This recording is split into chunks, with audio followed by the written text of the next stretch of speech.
Hey team, Chris here. I wanted to talk to you today about the portion plate guidelines because if you've followed me for any length of time, you know that I love these guidelines. There's no fads, there's no restrictions, there's no crazy, removing foods. There's just a good balanced meal that includes all your macronutrients. So I want to talk to you about the 5 reasons why I do love these portion plate guidelines. I've just got some notes down here, so if you see me looking down, you'll know what I'm doing. The first one is that all the macronutrients, sorry, this camera's reversed for me so that it's clear for you. All the macronutrients are included. So obviously I love this. So we've got your lean protein section here, your low GI carbohydrates, which generally means carbohydrates close to their natural state and with fiber included, and lots of salad and vegetables, and a small amount of healthy fats. Now, of course, we could include fruits there if we wanted to, but it's got salad and veg on the plate. So the reason that I love this is because all of our macronutrients have different jobs to do. So protein is for muscle repair and maintenance.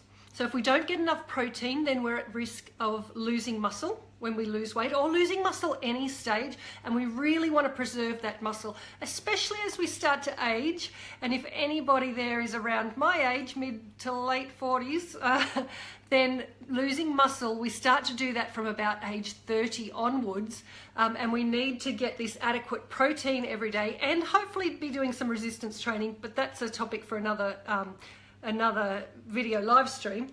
So muscle and protein, that's what that one's for. The carbohydrates equal energy. So the more energy you use each day, the more carbohydrates you need. So Bob the bricky's labourer that moves and lifts heavy things and is very physical all day needs lots of carbohydrates. And Sally the office worker who sits on her bum for most of the day won't need many carbohydrates at all. And obviously lots and lots of salad and veg, and you can choose whatever ones you like, and like a little serve of healthy fats. Now we do want to include these healthy fats because they're for vitamin absorption and lubrication, a lot of other things, but we don't want to go overboard on them either. So a small amount goes a long way. So a little amount of healthy fats there, and that's your olive oils, your nuts, your avocados and things like that. So your lean proteins are your lean meats, your seafoods, tofu, beans, things like that. But also eggs and dairy, but there's other foods that contain protein in them as well. Low GI carbohydrates are your potato, rice, pasta, bread, etc., things like that. So it's very balanced, and I love that. So the next reason why I love this, reason number 2, is because it's so flexible. Any meal, pretty much close to any meal, can fit into these guidelines. So let's say, for example, fried rice, something that you might think is off limits for a healthy eating plan. You might think that, you might not, because you think it's just all carbohydrates. But we can make that meal over so it fits in here. We can have a portion of rice around a quarter size of our serve. We can have lean protein, which might include some prawns, some ham, some egg, and then lots and lots of grated vegetables. Or we can, dice up carrots. We can, have snow peas and beans and capsicum and bean sprouts added there. Or we can dice up the vegetables and sort of hide them in there.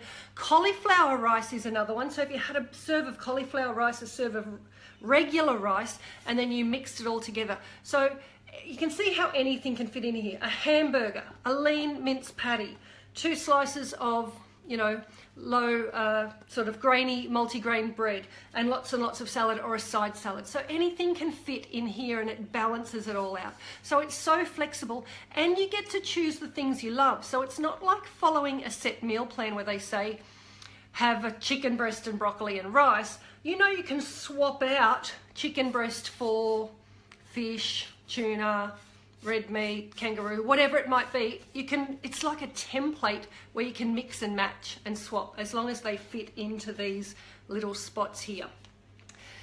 The other reason is, if you ever hear me talk about have a balanced, filling meal, what I mean by the word balanced is that it does contain all of these macronutrients: protein, carbs, fat, and fiber, and micronutrients from salad and vegetables. So if ever I talk about a balanced meal, this is pretty much what I talk about. And a balanced meal means balanced blood sugar levels. Now, I don't want this to go over your head, and I will link to another blog post or video like this that I talk about blood sugar levels. But just know that balancing blood sugar levels most of the time is so important for us humans and for our health. That doesn't mean that every now and then we can't have a slice of birthday cake or whatever it might be and spike and crash those blood sugar levels, but most of the time we want to balance them, a moderate rise, a moderate fall. We want to keep them balanced. So let's say, for example, we have a honey sandwich on white bread and it's 300 calories. That all fits into here. We've got none of this happening, very little of this.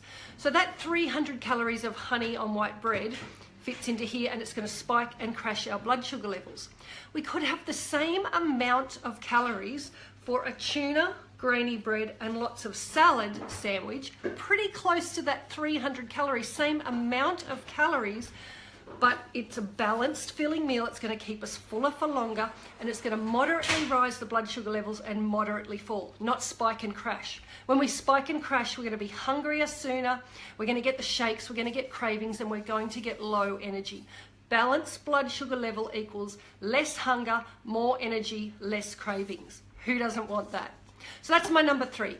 Number 4 is the very fact that it's got loaded with this low calorie side here of salads and crunchy vegetables and fibrous vegetables.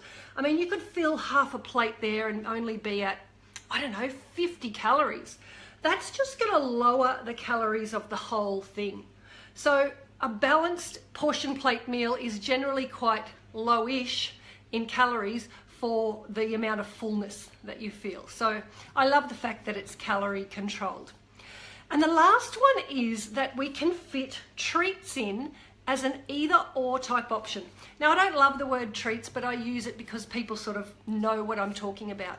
I'm talking about foods that are, let's say, non-essentials, extras. So cakes, chips, cookies, you know the deal, alcohol, wine. Also, what I'm going to put in here, this extras pile, is sauces and flavorings and additives and coatings. Things that people might not normally consider, but they really are an extra. And if they're a high carbohydrate additive, let's say barbecue sauce, which is really high in sugar and high in carbohydrates, what we want to have the mentality of, it's an either or type option. It's not just like we can have chicken, potato, and lots of salad and veg, and then pile on a whole heap of barbecue sauce. Something's got to give. So we might remove a little bit of the potato to be able to include the sauce. It's an either or type option. If you want to have a dessert, you're going to have the chicken, broccoli, and all the vegetables here without the potato, and that's going to fit in for your small dessert. Now, is a small serve of cake going to keep you as full as a quarter of a plate of potato? No. And it's not something that I would like you to do all the time, but it's an option, and you've got the power and you get to choose. So it's that either or swap out. Now, I love crunchy things, crunchy rice crackers and potato chips and things like that. And I try not to buy them and keep them in the house. But if I do, and I have I always keep them in the little portion packs for school kids, so that, you know, once I open them, once that's gone, I stop. Let's say I had that at, I don't know, just before dinner, like 5 p.m. or something. For my dinner, I know that I've kind of already had this carbohydrate portion, so then I'm probably going to omit that. I know, right, I had my crackers, that's there, now I'm just going to have this side. So they don't always even have to be eaten at the same time. If I had that just, you know, for my little crunchy snack, I'm then going to omit that and have the other macronutrients for dinner. Now, how do you eat this? It doesn't have to be this size. It kind of should be this portion, this balance of it, but you're going to eat slowly and mindfully and really focus on your foods and eat as much of a serve as keeps you pleasantly full. let's say satisfied is a good word, not full, not stuffed, but satisfied. And then you're going to stop eating and get busy and forget about and stop obsessing about food or what your next meal is. And you're not going to eat again until you're about, till you're fairly hungry on the hunger scale. So we don't want to shovel food in at the first little niggle of hunger. We want to be fairly hungry, and then you just have a balanced meal again. So it really is that simple. Wait till you're fairly hungry, eat till you're satisfied, and then wait till you're hungry again. So we generally make all these rules and meal plans and regulations so much harder than they can be or they should be. But if we're choosing filling meals, and that's the thing, it's not going to happen if you're choosing crappy meals, but if you're choosing balanced filling meals, then your body and your hunger levels really should be the boss. But I think we've got a bit out of whack because we choose foods that don't keep us full. So that's where we can go wrong. But as I said, eat when hungry, stop when satisfied, choose a filling meal. Pretty simple. That's the 5 reasons why I love the portion plate guidelines. I'd love to hear if you have any other reasons, or if you agree, disagree with me, whatever it might be. Pop them in the comment section below and I'll get back to you. Okay, have a wonderful day. See ya.